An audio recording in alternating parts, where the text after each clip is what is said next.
back, everybody, to the channel. We're at part 2 on the Crown Victoria on changing out these plugs, and we will be buying a coil pack for number 1, and I think number 8 needs one. We're going to start with number 1 to make sure that we're not just spending money on coil packs because they're not cheap, and then we're going to go from there. But right now we're going to finish up all the plugs first. As you see, we got the beauty cover off the engine, and we're going to finish up these plugs. So right now this is off. Looks to be pretty clean in there, so we can go ahead and snatch the plug out. Hopefully we don't get any debris in that bad boy. The last one we ended up getting some debris in. Took me about an extra 20 minutes to get it cleaned out. Oh, and it had oil in it too, so I had to get the oil out first, then get the debris out. So yeah, that was real fun. I think we did this one, finna do these 2. I only have 4 left to do, so that's a good thing. This plug was not as tight as some of the other ones were. That's a good thing. And of course, you gotta come back and do. It needs a new intake. It needs valve cover gaskets, all that great stuff. So that's gonna be some more stuff to do on the Crown Victoria.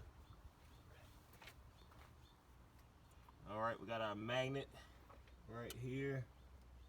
It's about, if you didn't catch the last video, I didn't have the, my socket doesn't have the rubber boot or the magnet to fit for the Crown Vic. I have one, but it doesn't work on the Crown Vic. So we have one plug out. Alrighty, I'm gonna put another plug in. One good thing about the Crown Vic is that the, not too hard to change the plugs out as long as you don't have it. Alright, y'all, so we're about to put this next plug in. This is the, where is that? Oh, there we go. The point is worn, so this should definitely help run a lot better. Like I was saying, the good thing about the Crown Vic is that the plugs are right here on top, so you don't have to wrestle too much to get to them once you get that cover off. Of course, you want to hand tighten this. Now, this is not a video, this is just how I do it, so just give you a little insight. I always hand tighten this stuff. Don't use any power tools, and do it when this motor is still cool. Only thing I did was turn the car around for shade, make sure the engine part was in the shade. But don't run it, I was told not to change it when the motor is hot, because you can risk stripping it out.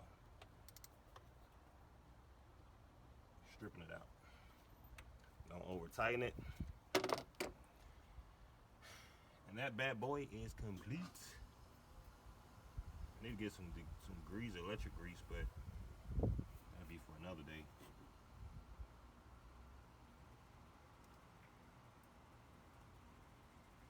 When I change out the coil pack, I will put some electric grease on there.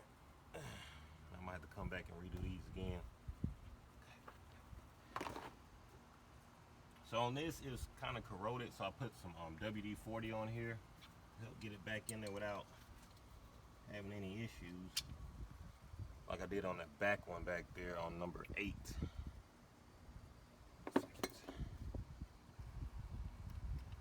Came out smooth, but that hurt to put a little bit on there. Alright, so on the back, a lot of people when they show videos on how to change these plugs and coil packs, some of these are difficult to get to, so I had to unplug this, unplug one of the fuel injectors to get to this 3rd one on this side. Now on this 4th one, as you see, you need to unplug it, but it's hard to get to, so I used the flathead. I held the button under the bottom of the plug, and I used this flathead to scoot it off of there, just to give you guys a quick tip on how to get some of these plugs off so you can maneuver this stuff out the way. And as you see, can I show you guys real quick? See how number right here, I need to get to the screw. It's right here, but the fuel injector is in the way with the plug at least. So we got to unplug that to get to that part. Okay, so this is the back plug. As you see, it has a lot of residue on it. It's actually keying up a lot of noise as I was taking that out as well. So we want to make sure we clean this cylinder out before we put the new one in, which shall be fun. But you see, I did end up finding my 5/8 socket, or is it a 3/8? Whichever one, it has two numbers on it, but the one that actually catches the plug, so it's a good thing.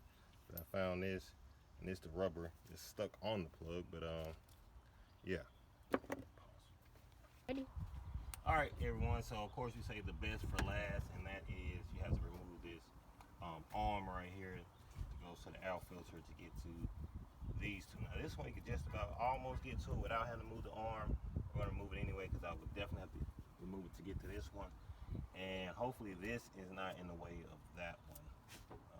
So let's go ahead, snatch this old arm off. Now we do have the K&N out filter inside of the box. We didn't go with the full arm. I just think that if you go with the full arm, sometimes it throws that check engine light on and makes it hard for it to pass emissions. So I just went with the regular style inside the box. Let's see if she's gonna come off nice or if she's gonna give us a hard time. And she's not wanting to come off. Come on, there you go, girl. There you go. That'll get it. I wish I could open that throttle up and see what we look like in there. I wanna say that for another day. Okay. Okay, everyone. So I had a hard time getting the ratchet through there. Really, only the socket will fit through there. So try to see, can I show you guys where we at? As you see on right here, and it's bumping up against the throttle body. So what I did was I used the flathead. It fits right inside the socket. I do have a arm on there to help flex, but I use that to help break the screw loose, and then we're good to go.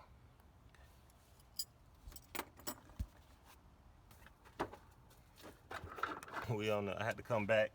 I actually changed the one out on that side, so it was one left for this side to change. Anyway, as usual, when you get down to the last one, I believe the Hulk put this one in, as it took everything I had to get it out. I had to try to baby it out so we don't break anything. And along the way though, it was in there. So this is what it looks like. I had to put some WD-40 down in there to try to lubricate it so it don't strip anything out. Not strip anything out. So excuse my language.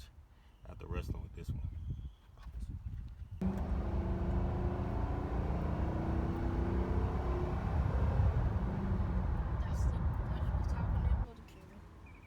Okay, welcome back to the channel. So this is all they had in stock was this one, and then they had a cheaper one. So I bought the two that they had. So I know cylinder 1 and cylinder 8. I didn't bring my tools with me, but I left this one loose. So I'm gonna go ahead and throw it on real quick. I hope that makes a difference. Okay, so we're back with the Crown Victoria. So we are back with the Crown Victoria, and we have 2 new coil packs, all new spark plugs, 2 new coil packs. If you didn't catch the other videos, go back and check them out. But we have 1 new coil pack right here, and we have 1 brand new one in the back. They didn't have the motor craft, and you see I did lose the screw, so I gotta find another screw to go right there. But